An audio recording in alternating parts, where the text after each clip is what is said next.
there, I'm Mrs. Gilbertson. Welcome to our classroom. It feels so good to know that very, very soon, students, you guys are going to be in here. It's been way too long since there were students in this classroom. I'm going to give you a little tour. I'm going to tell you about what to expect from our room. I'm going to tell you a little bit about myself. And it's just kind of weird not having you in here for open house, but I think this should do. Remember, you can email me, you can ask me any questions you have, send me a message, and I'd be glad to answer them, or you can give me a phone call too. Welcome to our classroom. So, I want to talk to you about a few more things, and the first one is the mask. And take it off so you can see me better. As we know, everyone has to wear a mask at school, and no one likes it, but we're going to do it, and we're going to be happy about it. I'm sure some of you got some fun ones, and some of you are just going to get the ones from school. Because you know what? We're probably going to go through a lot of masks this year. Parents, here's some advice I have. I was watching my nephews with their masks because they started school early. And the first thing I noticed is many of them were wearing them upside down, not because it was by choice. They just didn't know how to put them on. Even though you've taught them, it's kind of like left shoe, right shoe. Kids just get them mixed up. So my advice is where the top is, where the nose piece goes, take a Sharpie and put your child's initials there. One, we know we're going to have masks probably lost, just like we have other things lost. Somehow kids lose shoes and coats. You never know. That way we can know whose it is. But second, you can teach your child at home that the part that you label with their initials on the inside is the part that touches their nose. One solution.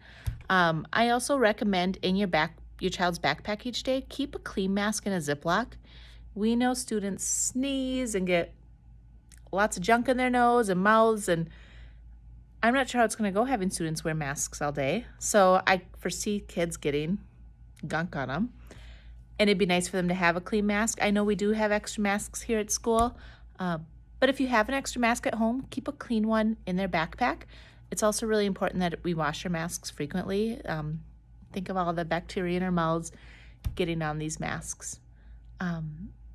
I know it's going to be tough to wear masks. I am planning on getting the kids outside as much as possible, taking breaks, because when we go outside, even though we have to stay 6 feet apart from each other, at least the kids can take the mask off, which is really nice. So I will be scheduling extra recesses. You'll see extra recess time on our schedule. That might not last all year. If we don't have to wear masks, I'll probably take that away because we're going to need the time for learning. But right now, I am planning on having scheduled recess breaks every day when we don't have Phi Ed for sure, and probably more frequently too. We'll just kind of see how the year goes. Another thing that's different this year, water bottles. I know most students bring water bottles, but we don't have water fountains this year because of COVID and safety precautions. They are covered up. Students can still fill their water bottles at school, but they won't be able to drink water if they don't have a water bottle. So bring a water bottle. I'll try and get some Dixie cups in case your child forgets their water bottle. One thing, again, students tend to lose things or they don't remember which one was theirs, and a lot of students' water bottles look the same. Whatever your water bottle is, put a sticker on it that's special to you. Maybe just go find a sticker or take a Sharpie, write their name. If you don't have a Sharpie at home, I'd be glad to label it for you. We just want to make sure that kids aren't grabbing the wrong one. We also don't want them to lose them. So the first day of school tends to be very tough for elementary kids. A lot of tears, or sometimes they just don't know where the room is. And this year it's going to be extra hard because they've not been in my classroom or our classroom. Here's the deal. I recommend you maybe just write on their hand or put a tag on their backpack saying, Mrs. Gilbertson, room 33.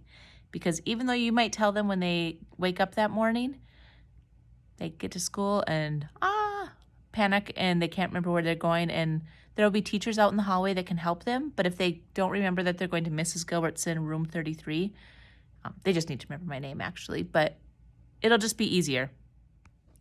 One thing that's different in our classroom that you won't see in many classrooms is we don't use chairs. Instead, we're using what's called a crate because they're old milk crates. And so each milk crate has a nice memory foam cushion and then a spot for you to store all of your things.